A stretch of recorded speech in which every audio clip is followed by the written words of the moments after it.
President, does the U.S. running the country mean that U.S. troops will be on the ground? How will that work? Well, you know, they always say boots on the ground. Oh, so we're not afraid of boots on the ground if we have to have. We had boots on the ground last night at a very high level, actually. We're not afraid of it. We don't mind saying it. But we're going to make sure that that country is run properly. We're not doing this in vain. This is a very dangerous attack. This is an attack that could have gone very, very badly. Could have gone very badly. We could have lost a lot of people last night. We could have lost a lot of dignity. We could have lost a lot of equipment. The equipment is less important, but we could have lost a lot. And we're going to make sure that this is proper. We're there now. We're ready to go again if we have to. We're going to run the country right. It's going to be run very judiciously, very fairly.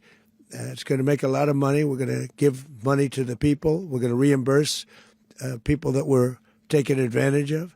We're going to take care of everybody. Are you explaining the exact mechanism by which you're going to run the country? Are you going to designate a U.S. official to coordinate? Yes, it's all being done right now. We're designating people. We're talking to people. We're designating various people, and we're going to let you know who those people are. That would run Venezuela. Well, it's largely going to be for a period of time the people that are standing right behind me. We're going to be running it.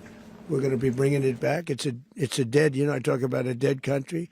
A year and a half ago, we were a dead country. Now we're the hottest country anywhere in the world. We're a country doing better than any country anywhere in the world.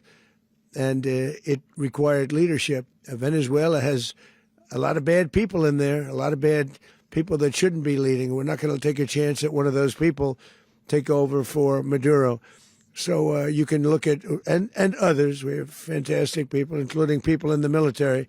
So we're going to have a group of people running it until such time as it can be put back on track, make a lot of money for the people, and give people a great way of life, and also reimbursement for people in our country that were forced out of Venezuela. You said earlier today that you weren't going to back Machado to come back and be the opposition leader in your Fox and Friends interview. And then you also mentioned the vice president of Venezuela. Are you going to work with the vice president of Venezuela, or how do you foresee the relationship going? I understand she was just sworn in, but she was, as you know, picked by Maduro.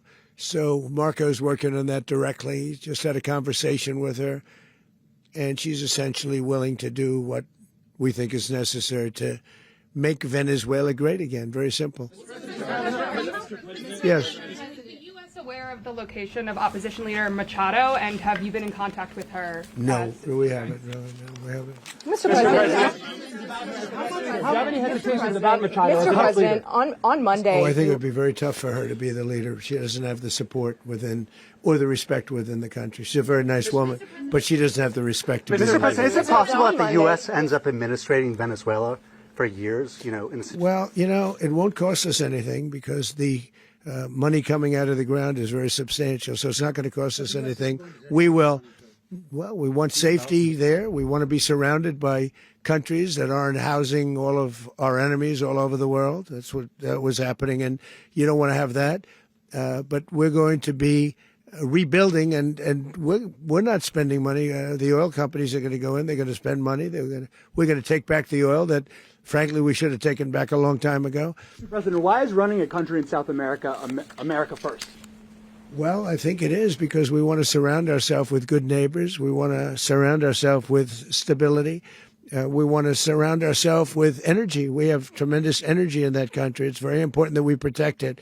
We need that for ourselves. We need that for the world. And we want to make sure we can protect it. Yes, sir, please.